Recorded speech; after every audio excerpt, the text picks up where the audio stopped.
Bismillahirrahmanirrahim. Elhamdülillahi Rabbil alemin. Vessalatu vesselamu ala Rasulihil kerim ve ala alihi ve ashabihi ecma'in. Assalamu aleykum ve rahmetullahi ve berekatuh. Allah Teala barchamizga da o'zining cheksiz salamin, rahmatin ham barakatin erishtirsaydi. Bunga darsda inshaalloh ko'z tiyuvdan saqlovchi duolarni o'rganamiz. Payg'ambarimiz sallallohu alayhi va sallam o'zining bir hadisida aytgan: Al-aynu haqqun, ya'ni ko'z tiyu haq. Ko'z tiyu degan narsa bor.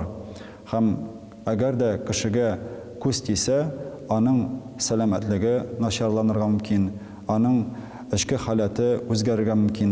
Shunga ko'ra biz har vaqtda Alloh taolaga sığınırga tiyishmiz.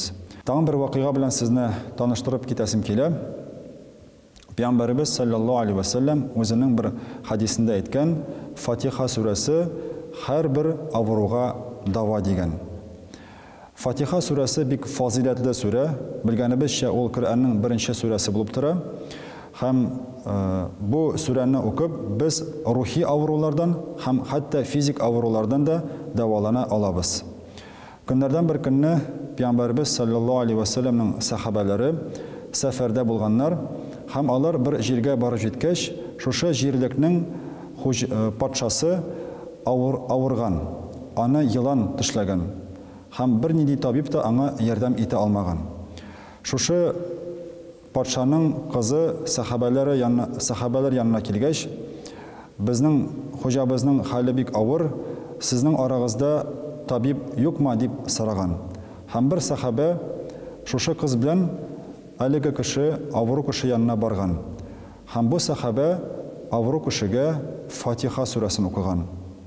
Shundan so'ng avru kishi tirilgan, salomatlangan.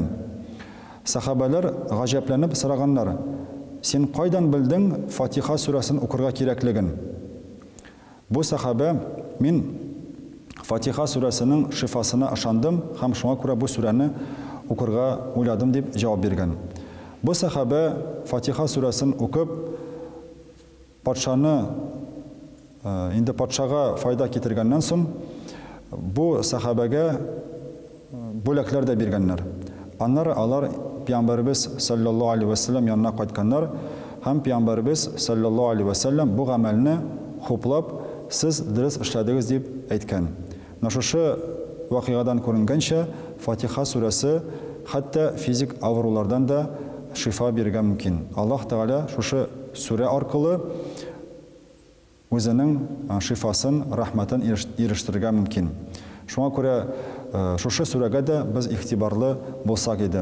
Bu surani har musulmon yoddan bilirga tegishli. Alloh taolo barchamizni ko'z tiyuvlardan, buzumlardan, sehrlardan saqlasa edi, bor bizga da Allohga bo'ysunib yasharga nasib bo'lsa edi. Assalomu alaykum va rahmatullohi va barakatuh.